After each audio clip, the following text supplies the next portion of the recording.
राष्ट्रीय जनता दल यानी आरजेडी प्रमुख लालू प्रसाद यादव और उनके परिवार के लिए बड़ी चुनौती खड़ी हो गई है। दिल्ली की राउज एवेन्यू कोर्ट ने आईआरसीटी रेलवे टेंडर घोटाले मामले में लालू प्रसाद यादव, राबड़ी देवी तेजस्वी यादव और अन्य आरोपियों के खिलाफ आरोप तय कराने की अनुमति दे दी। चलिए पहले जानते हैं आखिर मामला है क्या। ये मामला उस समय का है जब लालू प्रसाद यादव रेल मंत्री थे। आरोप है कि रेलवे के 2 होटलों के टेंडर देने में अनुमतियां की गई और इसके बदले लालू परिवार को बेहद कम दामों में जमीन दी गई। सीबीआई का कहना है कि यह सौदा लालू यादव की जानकारी में हुआ था, जिसमें परिवार को प्रत्यक्ष लाभ मिला। कोर्ट ने कहा कि सीबीआई द्वारा पेश किए गए सबूत इस साजिश को साबित करने के लिए पर्याप्त हैं। हालांकि आरोपियों ने खुद को निर्दोष बताया है। इसको लेकर तेजस्वी यादव की प्रतिक्रिया सामने आई है।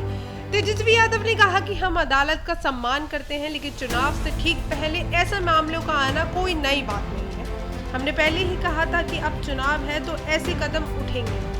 तूफानों से लड़ने का मजा ही कुछ और है। हम अच्छे मुसाफिर भी हैं और अपनी मंजिल तक भी पहुंचेंगे। बिहार की जनता सब जानती है कि क्या हो रहा है। जब तक भाजपा रहेगी और मैं जिंदा रहूंगा तब तक हम भाजपा से लड़ते रहेंगे। वहीं इसे लेकर लालू परिवार की मुश्किलें बढ़ सकती हैं, क्योंकि 13 अक्टूबर को कोर्ट ने आदेश दिया है कि 27 अक्टूबर से आईआरसीटी घोटाला मामले की सुनवाई रोजाना आधार पर होगी। यानी 13 अक्टूबर से 27 अक्टूबर तक रोजाना सुनवाई होगी। इसके साथ ही लालू परिवार को कानूनी मुश्किलें बढ़ सकती हैं। वहीं लैंड फॉर जॉब, जमीन के बदले नौकरी मामले में आरोप तय कराने पर फैसला टल गया।